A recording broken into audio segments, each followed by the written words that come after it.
¿Alguna vez has soñado con tener tu propia librería en un pueblito tranquilo y acogedor? La novela La librería, de Penelope Fitzgerald, te lleva a ese lugar, pero también te muestra la difícil realidad de emprender en un pueblo lleno de gente con prejuicios y mezquina.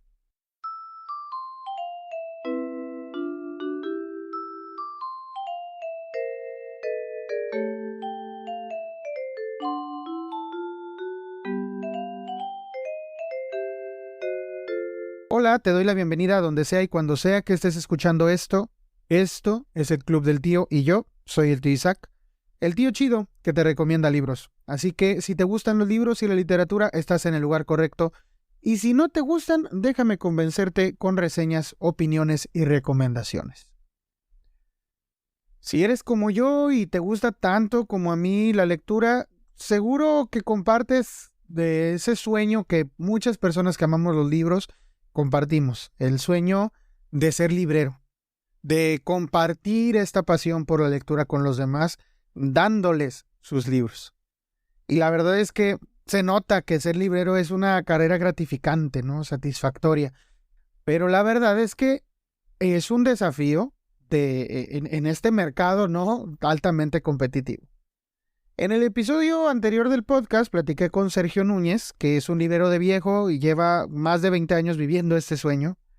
Y de esa conversación aprendí que para ser un buen librero se necesitan muchas cosas. O sea, primero necesitas comprender temas profundos, ¿no? Como de libros y literatura, pero también necesitas conocer las tendencias del mercado editorial, tener habilidades como de gestión empresarial y esas cosas, como de servicio al cliente.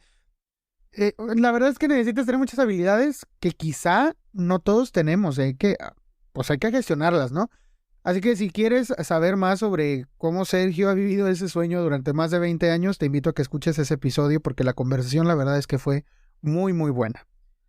El hecho es que a menudo nosotros solemos romantizar el hecho de ser librero. Siempre tenemos esta imagen de la vida perfecta, ¿no? Como librero, como alguien que pasa sus días rodeado de libros, que disfruta de la tranquilidad y de la serenidad, ¿no? De este entorno relajado, de estar tomándote un cafecito o escombrando polvo. Esta imagen también siempre es como la idea de que, pues sí, un librero trabaja en una librería independiente, porque no estamos hablando, casi nunca el sueño es trabajar en una gran librería en cadena, ¿no? Casi siempre es esta pequeña librería independiente, que todos los clientes son amigos tuyos, donde los libros se venden porque son libros, por su valor literario y cultural, y no porque cuestan un dinero y hay que sacarles provecho, ¿no? Entonces siempre romantizamos mucho esta idea de ser librero, pero la verdad es que ser librero es muchísimo más complejo que esta imagen idealizada que tenemos. Los libreros se enfrentan a muchos desafíos, como la competencia de las cadenas de librerías, recientemente la popularidad del libro electrónico, de las ventas en línea. También pues tienen que dirigir una tienda, es una tienda, tienen que vender, ¿no? Tienen que hacer inventarios, tienen que hacer marketing, tienen que llevar la contabilidad. Aunque a pesar de estos desafíos, ser librero puede ser una carrera gratificante para aquellos que amamos los libros y disfrutamos compartiendo nuestro amor por la literatura con los demás. Al final del día, pues supongo que debe valer la pena, ¿no?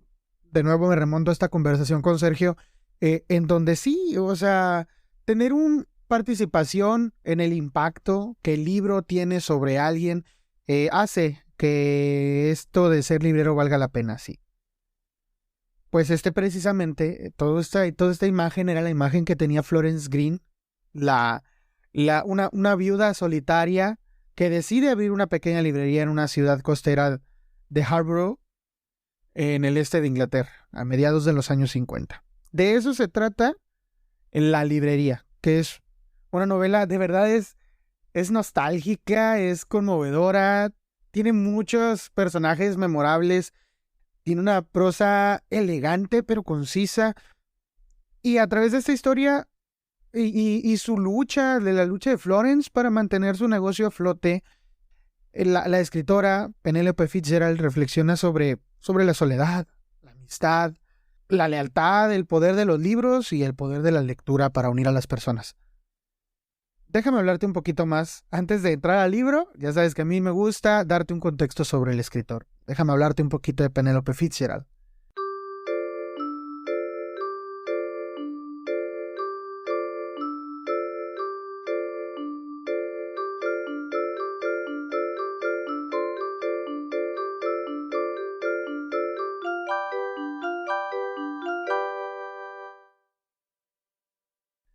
Esta señora, la autora de La librería, fue una escritora británica que nació en 1916 en Lincolnshire, Inglaterra. Y aunque creció en una familia, pues más o menos intelectual, pasó su vida adulta enseñando, luego, pues se dedicó mucho a la crianza de sus hijos y eso. Como que nunca tuvo esto de escribir hasta que ya fue muy grande. De hecho, a los 50 y tantos, 60, más o menos, casi a los 60, empezó a escribir. Y pues sí, fue como un inicio muy, muy tardío, ¿no? Como, por ejemplo, me pongo a pensar en Mary Shelley, que a los 19 ya tenía Frankenstein, ¿no? Y ahora Fitzgerald, pues a los 60 es cuando saca sus libros. En el 79 se ganó un premio Booker por su novela Offshore. Y después de eso, es nominada muchas veces más por su trabajo. Es decir, las cosas que ella escribía, se notaba la calidad en lo que estaba escribiendo a pesar de lo tardío de sus comienzos, ¿no? Y siempre es como, estos libros de ella son como una prosa concisa, pero elegante, habla de las complejidades de la vida cotidiana, y siempre son como, siempre fueron obras que impactan, ¿no? Hablan sobre la experiencia humana en diferentes aspectos y por eso impactan. Además de La librería y Offshore, tiene otras dos obras más o menos conocidas que se llaman The Blue Flower y At Freddy's.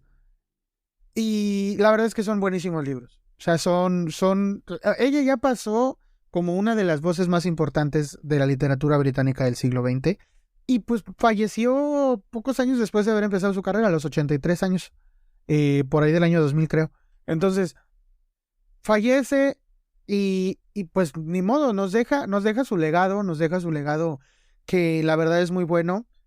Y algo curioso, por ejemplo, en el caso de este libro de La librería, es que aunque no se basa tal cual, no es una autobiografía ni nada, sí que hay algunas experiencias personales de Penélope Fitzgerald que se reflejan en esta novela. Porque para la década de los 50, ella trabajó en una librería en una ciudad costera en Inglaterra. Y esta experiencia es la que pudo haber inspirado la creación del personaje de Florence Green. Y pues la pasión por los libros que ella siempre tenía, obviamente, por eso la empatamos, ¿no? Con a Florence, su personaje, con Penélope, ¿no? La escritora. También se sabe que Fitzgerald enfrentó muchas dificultades en su carrera como escritora, la falta de conocimiento, la necesidad de tener otros trabajos para ganarse la vida, porque ser escritor, ya lo hemos dicho muchas veces, a menos que seas Stephen King, no te da para vivir solamente de ser escritor y de publicar tus libros. Tienes que buscar otras cosas de que vivir. Entonces estas dificultades también sí pudieron haber inspirado algunos de los desafíos que enfrenta Florence en su lucha para mantener su librería abierta. Además de que, pues te digo, como vivir en esta ciudad costera le dio un conocimiento del lugar que yo sí creo que mucho de lo que describe del pueblo, que es hasta donde yo sé, Harborough es una creación literaria, no es una ciudad que exista, parece que sí es como se basó en su experiencia, ¿no? Viviendo en este lugar.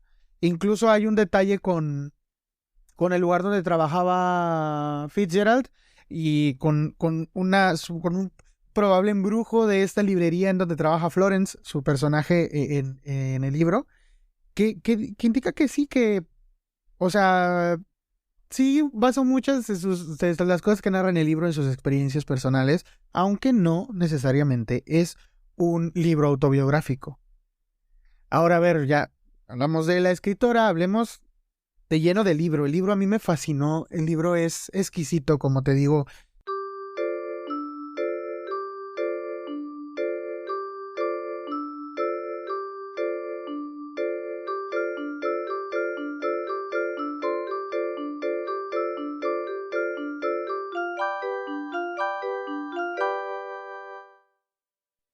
Es sobre Florence. Florence es la protagonista, es la dueña de la librería. Bueno, cuando empieza no es la dueña de la librería.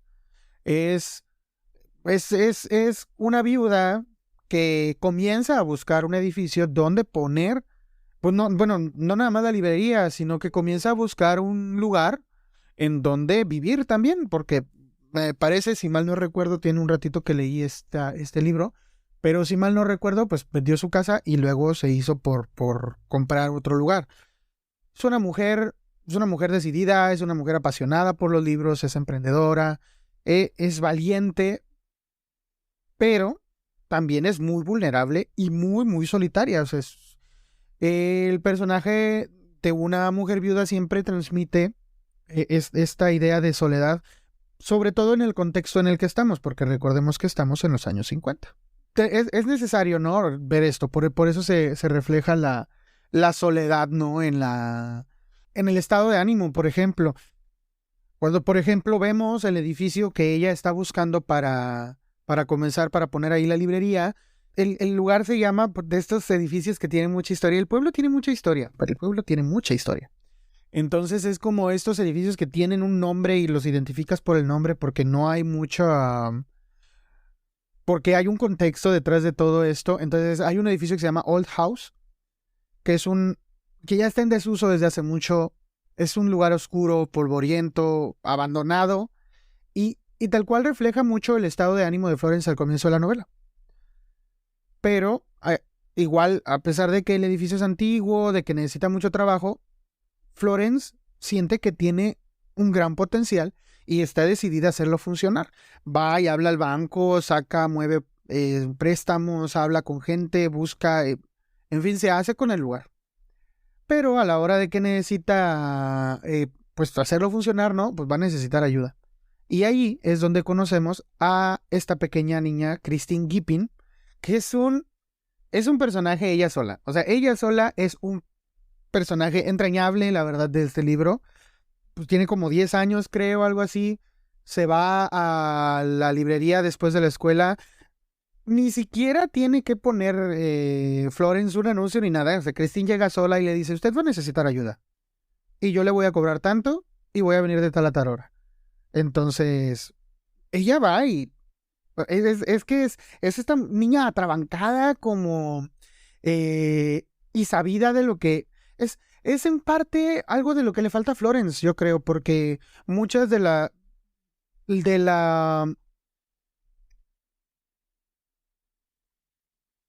mucha de la vulnerabilidad que padece Florence es debido a que pues no tiene como estas agallas, ¿no? De echar para adelante, de enfrentar la vida. Pero mucho le aprende a Christine. La verdad es que, aunque es una niña que pudiera parecer a veces odiosa por cómo actúa, la verdad es que termina siendo, sin querer, totalmente sin querer, termina siendo pues una buena amiga, una amiga cercana de Florence. Después se vuelve un personaje muy agradable, muy curioso, porque después nos damos cuenta de que también ella como que busca escaparse de un hogar disfuncional en el que está. Entonces, eh, la verdad es que es un personaje muy entrañable. Ahora, como te digo, el libro habla sobre pues sí, todas estas complejidades de realizar tus sueños en general. Y cuando en el pueblo se empieza a hablar sobre el nuevo uso que le van a dar a Old House, y todo esto llega a los oídos de la señora rica del pueblo, que es la señora Gamart. La señora Gamart es perdón, es esposa de un general, algo así del ejército, tiene mucho dinero. Es, es la que lidera la oposición a la librería y busca transformar el edificio Old House en un centro comunitario según para las artes. Esta señora es egoísta, es manipuladora, es despiadada, solo se preocupa por su reputación y el estatus. Y primero intenta como manipular a Florence para que desista voluntariamente de este negocio, ¿no? De poner su negocio en Old House. Pero después va así, tal cual, desvelado, a decir, yo no quiero que esta librería pues siga adelante, ¿no? Aquí, ya cuando llegamos a este punto en el que, pues, ya vemos como que todos los aspectos, pues sí, ya está establecida la línea que va a seguir, es decir, Florence es nuestro personaje principal, este personaje que queremos y todo, la señora Gamart es el antagonista y todo. Entran algunas otras cosas que nos dan un toque más de dramatismo, ¿no? A la obra. Allí es donde conocemos al señor Brundish. Este personaje, igual de entrañable como todos los demás del libro, que creo que es hasta un poco... Me identifico un poco más con el señor Brundish, pues. Porque, digo, tampoco es como que, yo soy el señor Brundish del pueblo, pero sí es un hombre con una gran pasión por los libros, tiene gustos refinados, y esto lo lleva a apreciar mucho la idea de poner una librería. De hecho, le envía una carta del primer contacto que ella tiene. De hecho, el señor Brundish es muy practica mucho el ostracismo. Nadie lo ve nunca. Nadie lo ve nunca. Y nadie más que por encargos, por cartas o solo que vayan a su casa, es como se ve al señor Brundish, pero nunca anda en el pueblo. Pero es un señor muy adinerado. O sea, es un señor verdaderamente adinerado. Es más adinerado que la señora Gamart, perdón. Entonces, este señor aprecia mucho la idea de la librería y le envía una nota a Florence y le desea lo mejor. Y a medida que avanza la novela, Florence y el señor Brundish comienzan a comunicarse a través de esto, ¿no? De notas, de cartas, que Florence le envía al señor Brundish por medio de un mensajero. Florence desarrolla como una conexión emocional con este señor. Esa conexión es muy importante para ambos personajes. Es una de las pocas fuentes de apoyo emocional que Florence encuentra en la comunidad. Y este señor se convierte como en un mentor y amigo de ella. Y en última instancia, es como un último empujón para desatar el conflicto en la trama. Porque el señor Brundish se opone a los planes de la señora Gamart y la enfrenta directamente. Entonces, o sea, cuando esto ocurre es es el momento de la novela cuando esto ocurre. Sin embargo, pues la conexión entre Florence y el señor Brundish, aunque es un aspecto importante de la novela y todo, para mí es como, pues es que la literatura puede unir a personas muy diferentes. Y yo soy el vivo ejemplo de que la literatura puede unir a personas muy diferentes. Y hace poco, ustedes se acuerdan, quizá, si son de estas personas que escuchan el podcast desde hace mucho, recordarán que el tío El Hasred y yo vivíamos en ciudades distintas. Nunca nos habíamos visto en persona. Nos conocimos por medio de la literatura. Igual la tía Bri, que pueden escuchar mi capítulo favorito en donde participamos con la tía Bri es uno el de las bibliotecas, porque habla de su experiencia como bibliotecaria, y otro el de escritoras de cuento corto. Pueden escuchar cualquiera de esos dos episodios. No nos conocíamos, los libros nos permitieron conocernos. Entonces, yo soy un fiel creyente que la literatura une a las personas. Entonces, este aspecto del libro yo lo resalto mucho porque es lo mismo que pasa con Florence y con el señor Brundish, que gracias a los libros, de hecho hay un momento en la novela en el que ella le dice al señor Brundish, oiga, ¿sabe qué? Mire, usted tiene un gusto destacado con los libros, yo me siento un poco inexperta, quiero que lea este libro y quiero que me dé su opinión sobre si debería o no venderlo en mi librería, es una novedad. Y este libro es Lolita, de Nabokov. Entonces, se hace un revuelo en el... O sea, tú sabes de qué trata Lolita y si no sabes, búscalo. Estás viviendo bajo de una piedra, ¿no? Desde hace quién sabe cuánto. Pero sí, o sea, se hace un revuelo tremendo en el pueblo por el libro de Lolita, que se empieza a vender en cantidades industriales en la librería. Es de estos libros que le dan... Pues para este momento la librería se siente que va a prevalecer, ¿no? Florence es de los momentos más plenos de los que disfruta Florence en todo el libro. Ahora, al mismo tiempo, en que los libros pues acercan a Florence a este mentor, a este amigo, a esta persona que resulta ser pues, un apoyo emocional importante en su vida. También Florence conoce a un hombre que se llama Milo North. Milo es un artista, supuestamente es un artista, digo, porque también ni me acuerdo ni qué hacía, no me acuerdo. Ni me acuerdo ni qué hacía, no me acuerdo si era escritor, si era pintor, si era... Pero supuestamente tiene como esta personalidad inquieta, ¿no? Que a Florence pues le fascina. Se siente, la verdad es que ahí sí se siente atraída por su energía, ¿no? Pero esta atracción que siente hacia Milo la va a poner en una posición muy vulnerable. Porque Milo tiene una personalidad súper voluble, es muy egoísta y toma decisiones que no son beneficiosas para Florence. Ahora, aparte de estos, hay muchos otros personajes que a pesar de que son personajes secundarios, tienen un papel importante en la trama de la novela. Hay abogados, hay exmilitares, hay clientes, hay ayudantes, hay un pequeño grupo de niños scouts, o sea, hay varias personas.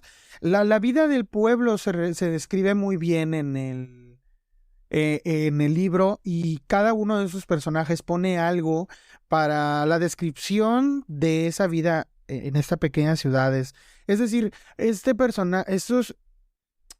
variedad, lo colorido de los personajes, es como lo que hace que el pueblo cobre más vida al final de cuentas. Y algo que definitivamente hace que la historia cobre mucha vida es definitivamente Old House. Es decir, Old House es el retrato para mí, es el retrato de Florence.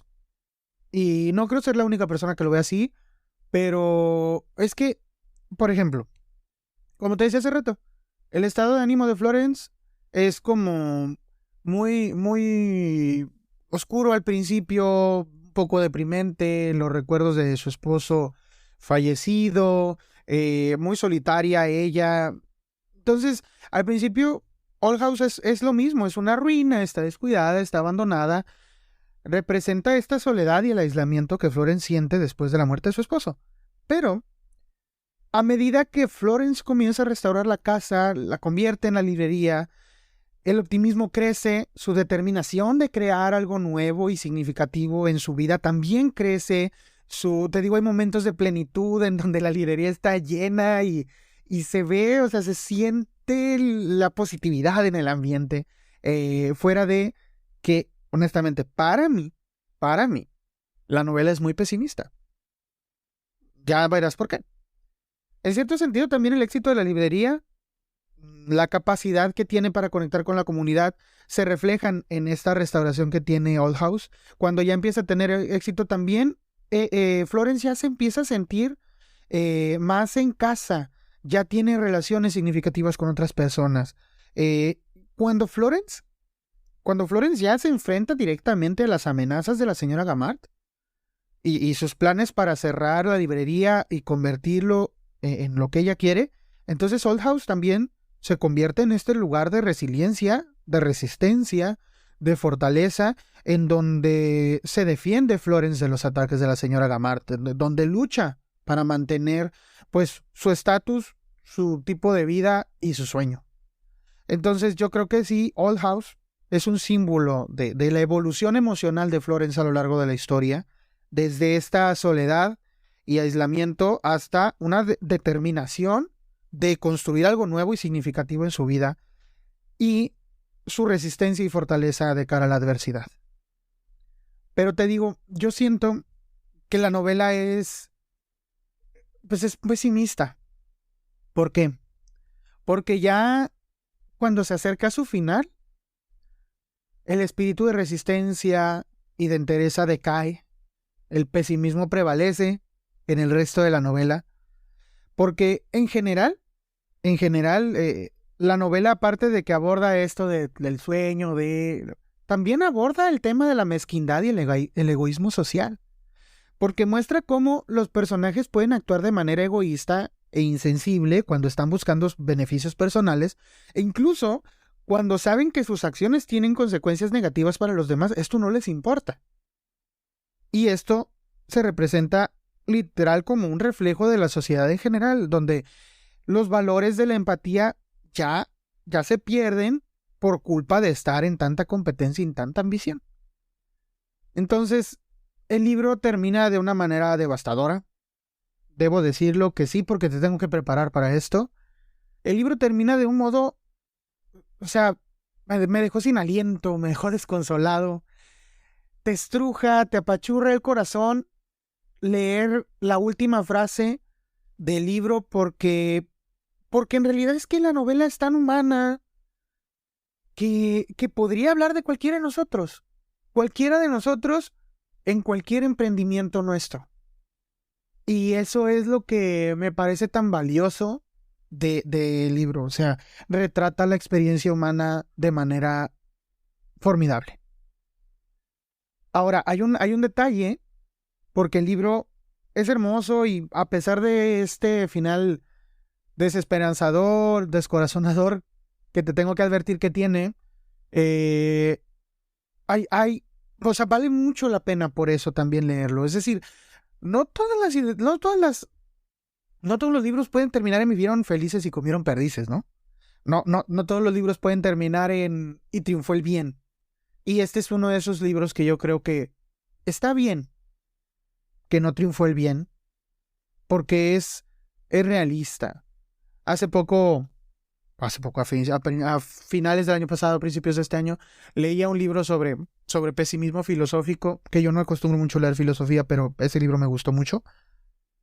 Y es que así es la vida, y es una de estas cosas que a veces la literatura nos distrae, ¿no? Cuando la utilizamos pues como fuente de aislamiento, como Penélope pone a Florence en su libro, como esta fuente de alivio, de ostracismo, incluso con el señor Brundish, ¿no? Que practica el ostracismo total, pero pues los libros son su contacto con el mundo. Entonces, sí, es cierto, pero incluso los libros pueden advertirnos, ¿no? De cosas reales. No todo puede terminar bien. Y eso lo agradezco de este libro. Te lo advierto, pero me gustaría que lo leyeras. Ahora, después de leer el libro me enteré de casualidad, de que en 2016-2017 el libro fue adaptado a una película. Y pues ahí voy a buscarla, ¿no? Creo que está en Netflix. Se llama igual La Librería o De Amor, Libros y Cosas Peores, algo así. Es que depende de cómo... Pero si lo buscas en inglés es The Bookshop, algo así. Entonces, tiene una adaptación buenísima. Capta la esencia de la historia, los temas centrales como tal, la lucha contra la adversidad, la importancia de seguir nuestros sueños, y aparte es visualmente muy atractiva porque para estas novelas de época, si eres una de estas personas que le gusta mucho la ambientación, visualmente ofrece una muy buena interpretación de Inglaterra en los años 50, de la Inglaterra rural en los años 50. Pero hay algunas diferencias entre los dos, entre la película y el libro. Siempre, o sea, no nos podemos escapar de eso, ¿no? Por ejemplo, la primera y una de las más importantes, diría yo que solo hay dos cambios que son verdaderamente importantes. Primero, la tensión emocional entre Florence y el señor Brundish, que en el libro es más como mentoreada, y en la película se sugiere que hay una conexión pues ya más romántica. Este enfoque que le dan como de que pudiera ocurrir algo entre ellos dos, le agrega todavía una capa más, una capa de complejidad emocional humana a la historia, porque esa relación sí es como muy platónica en ambas versiones de la historia, pero este enfoque romántico sí le agrega muchísima más tensión por cómo se desenlazan los acontecimientos. Y te deja, es de esas cosas, para la película, hay un desenlace de esta relación en el libro y en la película que puede ser muy descorazonador, tomando en cuenta el hecho de que pues en una eran simplemente como más colegas, mentor, mentoreada, pero si acá aparte le agregamos como el romance, uf, el drama se pone pues, en un nivel superior. Ahora, hay algo muy importante que es la parte más importante, el cambio más significativo de toda la película, y es que la película sí tiene un tono más optimista, un poco más cómico, que debo de aceptar que el libro también tiene como estos toques cómicos, tragicómicos, digámoslo. Eh, pero sí, la película en general tiene un tono mucho más optimista y más sentimental que la novela, que tiene como esta nota más melancólica y más reflexiva. Pero el final es brutalmente distinto. Y para decirte, porque no te quiero decir en qué se acaba el libro, aunque ya te dije que acaba mal,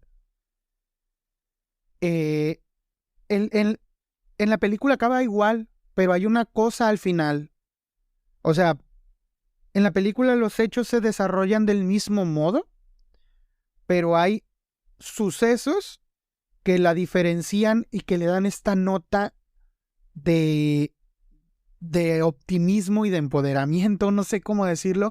La única forma, y lo estuve pensando mucho y creo que esta es la única forma en la que puedo expresarlo, hay una canción, hay una canción de James Blunt, que es este tipo que cantaba la de You're Beautiful. A lo mejor te la sabes, a lo mejor no, digo, ya estoy viejo. Eh, Tiene una canción que se llama Goodbye My Lover. Y en esa canción hay una frase que es You can't break my spirit, it's my dreams you take. Que significa, no puedes romper mi espíritu, no puedes quebrantar mi espíritu. Son mis sueños lo que te llevas. Y esta frase describe perfectamente el final en la película. Porque tal cual como esta frase es una declaración de que eres fuerte, eres resistente y de que aunque alguien o algo intenta desanimarte o desalentarte o intervenir con tus propósitos, no puede vencer tu espíritu y tu determinación. Tu espíritu no va a poder ser vencido por la adversidad. Aunque alguien o algo esté interfiriendo con tus sueños, esto no va a ocurrir. Y esta frase y el final, involucrando lo que te decía, es que siento que también retomando un poquito esta lectura o esta interpretación que te daba sobre los personajes, siento que Christine, esta niña Christine, es como eso que le faltaba a Florence, no solamente como una ayuda para mantener la librería abierta, sino es como este coraje que Florence necesitaba para seguir adelante. Y en la película, esta niña es la que le da un sentido a esta frase. Y es que, sí, es un recordatorio de que nuestra voluntad, de que nuestros sueños son algo que no pueden ser tomados o vencidos fácilmente. Así que sí, el final de la película me gustó más precisamente por eso, porque para mí el, el significado de la película es no puedes quebrantar mi espíritu, aunque sí son mis sueños los que tomas. Y pues nada, espero que te haya gustado esta reseña que te doy sobre el libro, esto de lo que te hablo sobre la película. Pero me disculpo porque no había subido capítulo en un rato. Estuve por ahí algo ocupado, la verdad, con el trabajo y todo. Hice un viaje. Entonces también descansé. Por fin conocí a algunos amigos que no había visto en persona. Por fin conocí al tío. Por fin conocí a Bri. Por fin conocí al tío El Hasred. Entonces estoy feliz por eso. Pero también es como... Siento que es necesario ser más realistas con las cosas que leemos y creo que este libro es eso. Pero, creo que la película tiene este mensaje que muchos necesitamos. Entonces, bueno, espero que te haya gustado esta reseña, espero que te haya gustado este capítulo del podcast. Si quieres apoyarme, lo mejor que puedes hacer pues es compartir el contenido, porque hasta el momento no tengo ninguna forma de que me sponsores, pero puedes compartir el contenido, mandárselo a alguien que le pudiera gustar y pues nada, yo me voy, pero nos escuchamos la siguiente vez que le piques ahí en play.